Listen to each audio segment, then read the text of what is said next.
আসসালামু আলাইকুম। আশা করি আপনার সকলে ভালো আছেন। সকল প্রশংসা আল্লাহর নামে, যিনি শারীরিক এবং মানসিকভাবে সুস্থতা রেখে আমার ভিডিওটি আপনারা দেখতেছেন এবং মহান রব্বুল আলামিন তৌফিক দান করলেন। এই জন্য শুকরিয়া আদায় করে আলহামদুলিল্লাহ। সাথে সাথে দেশ ও দেশের বাহির থেকে যে সকল ভাই বোনেরা আমার ভিডিওটি দেখতেছেন সকলকে জানাচ্ছি আমার পক্ষ থেকে এবং আমার সুস্বাস্থ্যে প্রতিদিন চ্যানেলের পক্ষ থেকে ধন্যবাদ। আজকে যে বিষয়ের উপরে আলোচনা করব সেটা হলো অতিরিক্ত গরম খাবার খাইলে বডির কি কি ক্ষতি হয়, শরীরের কি কি ক্ষতি হয় এবং সেই ক্ষতি হলে তার থেকে কিভাবে ঘরোয়াভাবে চিকিৎসা করে সুস্থ হওয়া সম্ভব, এই বিষয়ের উপরে আলোচনা করব।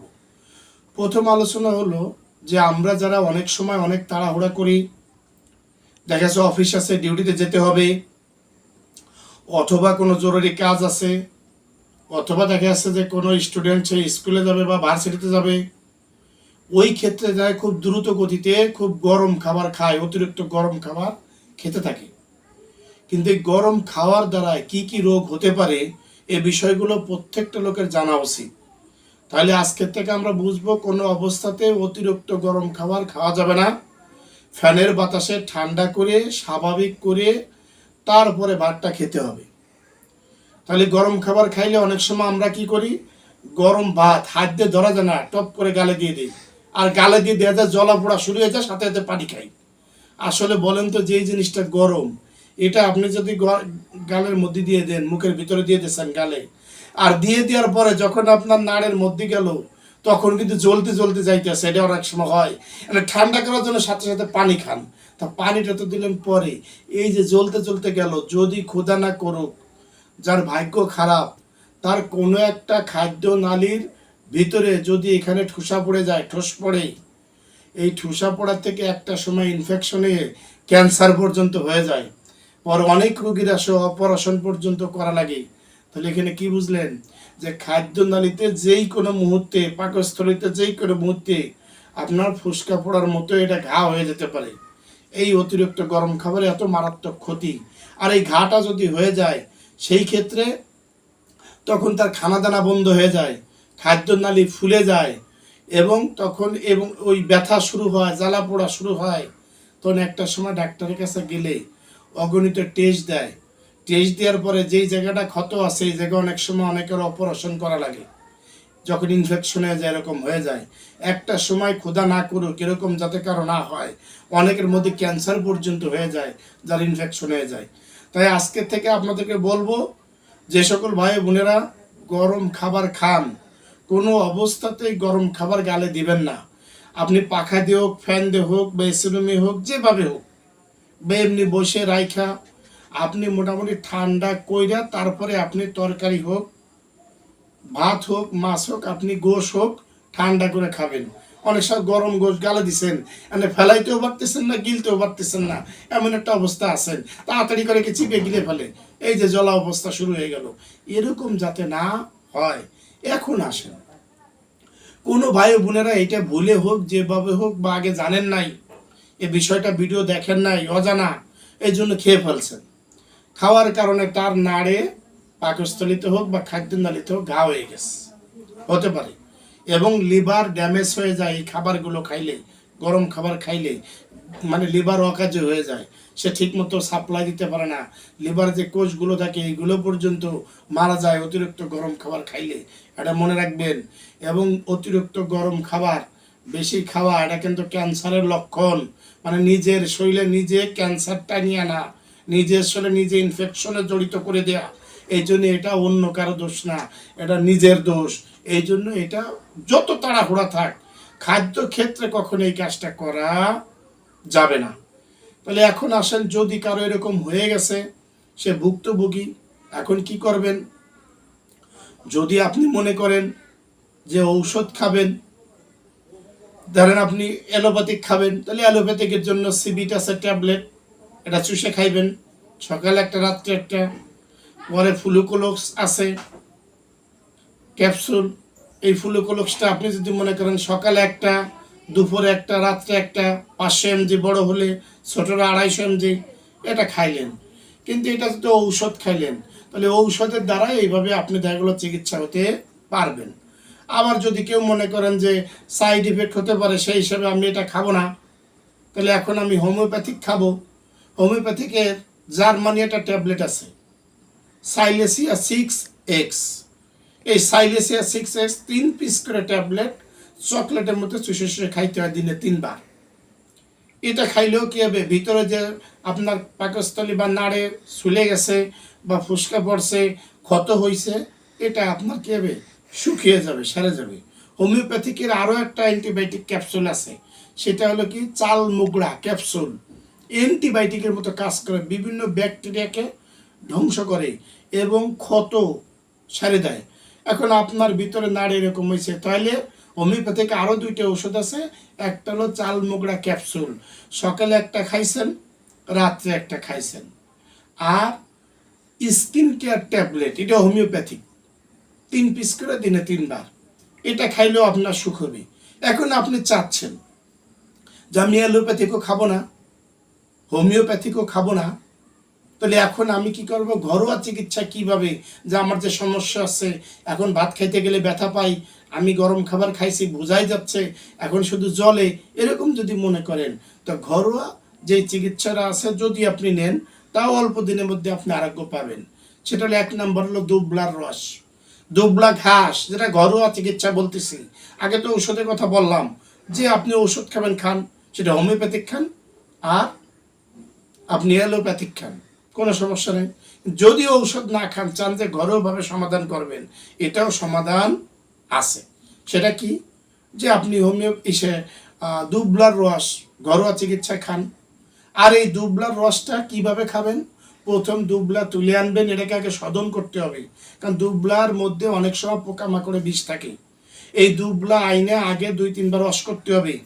পরে দেখা গেল যে 1 থেকে 1.5 লিটার পানির মধ্যে 1 থেকে 2 চামচ লবণ দিয়া এটাকে 10 মিনিট ভিজে রাখতে হবে। পোকামাকড়ে কোনো বিষ থাকলে এটা একদম ক্লিয়ার হয়ে যাবে, কোনো বিষাক্ত জিনিস থাকবে না। এই সল্ট, এই লবণে এটাকে কি করে দেয়, ধ্বংস করে দেয়। এটা ক্লিয়ার হলেন। 10 মিনিট রাখার পরে আবার 2-3 বার রস করে এই দুবলাটাকে বাইটা চা কাপের 1 কাপ সকালবেলা ব্রেকফাস্টে 30 মিনিট আগে খালি পেটে এটা খেয়ে নেবেন, চা কাপের 1 কাপ। আবার বিকেলবেলা 4টে থেকে 5টার মধ্যে, পেট ভরাও না খালিও না, এইভাবে চা কাপের 1 কাপ আপনি এটাকে আবার খেয়ে নেবেন। তাহলে দেখা গেল যে এই দুবলার রস কি হয়, দুবলার রসে ভাই বলা হয়েছে পেটে যদি কারো আলসার হয়ে যায়, ঘা হয়ে যায়, সেটা পর্যন্ত কাজ করে, ক্যান্সারের কোষ পর্যন্ত ধ্বংস করে এই দুবলার রস। এটা একটা অসাধারণ জিনিস, এত হাই অ্যান্টিবায়োটিক, ন্যাচারাল, এটা বলার মতো না। যদিও এটা ন্যাচারাল প্রাকৃতিক, কিন্তু হাই অ্যান্টিবায়োটিকের চাইতে বেশি কাজ করে। এই জন্য এটা প্রমাণ আপনারা অনেকে জানেন, যে দেখা গেলো যার হাত কেটে যায়, একটু দুবলার রস দেওয়ার লগে লগে আপনার দেখা যাচ্ছে যে 30 সেকেন্ডের মধ্যে রক্ত বন্ধ হয়ে যায়। মানে কি, এটার পাওয়ারটা কি তাহলে জানা আছে? এই জন্য আপনারা যদি এটা খান, তাহলে এটা হয়ে যাবে, এটা ঘরোয়া একটা চিকিৎসা। এর পাশাপাশি দ্রুত গতিতে যাতে শুকায়, এর জন্য আপনার খাইতে হবে লেবুর শরবত। লেবুর শরবত আপনি 1 গ্লাস পানিতে 1টা লেবুর রস সকালবেলা, 1টা লেবুর রস রাত্রবেলা, ছোট হলে 1টা লেবু, বড় হলে অর্ধেক লেবু, এইটা আপনি খাবেন যাতে দ্রুত গতিতে শুকিয়ে যায়। লেবুর রস অথবা মালটা অথবা কমলা, এইটা আপনি যদি খাইতে পারেন, আপনি যেটাই খান, লেবু খান, মালটা বা কমলা, অনেক আছে মালটা কমলার দাম বেশি, তাহলে লেবু খান, লেবুর রস খাইলেও আপনার খুব দ্রুত গতিতে শুকিয়ে যাবে। তাহলে এটা আপনারা ঘরোয়া যে চিকিৎসাটা বললাম, এটা অবশ্যই আপনারা করবেন। আর একটা ঘরোয়া চিকিৎসা আছে, সেটা হলো মধু। তাহলে আপনি কি করছেন, সকালবেলা দুবলার রস খাইছেন, বিকেলবেলা দুবলার রস খাইছেন, রাত্রবেলা খানা খাওয়ার পরে আপনি 2 চামচ মধু খান। বলা হয়েছে মধুতে শরীরের মধ্যে যত প্রকার ব্যাকটেরিয়া আছে এটা ধ্বংস করে, প্লাস যত ক্ষত আছে ভিতরে নাড়ের মধ্যে, লিভারে যত ঘা হবে, এই ঘা পর্যন্ত দ্রুত শুকায় দেয় মধু, এত পাওয়ারফুল। তবে যদি কারো হাই প্রেশার থাকে, সেই ব্যক্তি মধু খাবেন না। তাহলে দুবলার রস সকালে, রাত্রে, আর লেবুর রস যা বলছে এটা খাবেন। আর হাই প্রেশার কিন্তু সাধারণত দেখা যায় 100 জন মানুষের মধ্যে মাত্র 10% লোকের, আর 90% লোকের কিন্তু হাই প্রেশার নাই। তাহলে ওই 10% লোক নিয়ে কোনো আলোচনা না। যাদের আছে তারা মধু খাবেন না, যাদের হাই প্রেশার নাই, 90% লোকেরই তো হাই প্রেশার নাই, প্রেশার ঠিক অথবা লো, তাহলে ওই কোয়ালিটির লোকরা মধু খেতে পারতেছেন। আপনি যদি রাত্রবেলা ওই ভাত খাওয়ার পরে যদি মধু খান, 2 থেকে 3 চামচ যদি মধু খান, এই মধুটাতে আপনার ভিতরে যত ক্ষত আছে এই ক্ষতগুলোকে একদম শুকিয়ে ফেলে, এত পাওয়ার এই মধুর। আর যাদের হাই প্রেশার আছে তারা কি করবেন? তিনটা করবেন যে মধু না খেয়ে কালো জিরা ভর্তা, দুবলার রস চলবেই, সকালেও খাবেন বিকেলবেলাও খাবেন। আর রাত্রবেলা কালো জিরা ভর্তা, কাঁচা পেঁয়াজ, কাঁচা মরিচ, কাঁচা রসুন এটা দিয়া আপনি কালো জিরা ভর্তা করিয়া পাটায় বেটে ভর্তা করিয়া এই ভর্তা দিয়ে ভাত খাবেন। তাহলে কালো জিরাও কিন্তু কি হয়, ভিতরের ঘাকে খুব দ্রুত, ক্ষতকে খুব দ্রুত সারে। এই জন্য এটা মহা ঔষধ, এটাও হাই অ্যান্টিবায়োটিকের মতো কাজ করে। কিন্তু আমরা তো আসলে খালি ঔষধ চিনছি, হাই অ্যান্টিবায়োটিক শুধু ঔষধই মনে করি। নো, আরে ভাই, ন্যাচারালের মধ্যে কিছু কিছু জিনিস আছে সেটা হাই অ্যান্টিবায়োটিকের কাজ করে। যেমন দুবলার রস হাই অ্যান্টিবায়োটিকের মতো কাজ করে। এই দুবলো দিয়ে অগণিত ঔষধ তৈরি করা যায়, অগণিত রোগের ঔষধ তৈরি করা যায়। তাহলে কি বুঝলেন? এরপরে যেটা বললাম কালো জিরা হাই অ্যান্টিবায়োটিকের কাজ করে, মধু হাই অ্যান্টিবায়োটিকের কাজ করে। তাহলে আপনার অ্যান্টিবায়োটিক লাগে কিসের? অ্যান্টিবায়োটিক ছাড়াও ঘরোয়া চিকিৎসায় মানুষ অনেক রোগ থেকে মুক্তি পাওয়া সম্ভব। এই জন্য বলবো যে কোনো অবস্থাতে আজকের পরের থেকে আমরা জানলাম গরম খাবার খাবো না। ভাত হোক তরকারি হোক, যে কোনো বিষয় স্বাভাবিক, একদম স্বাভাবিক হয়ে গেলে তারপরে খাবো। কোনো অবস্থাতেই ভুল আর করবো না।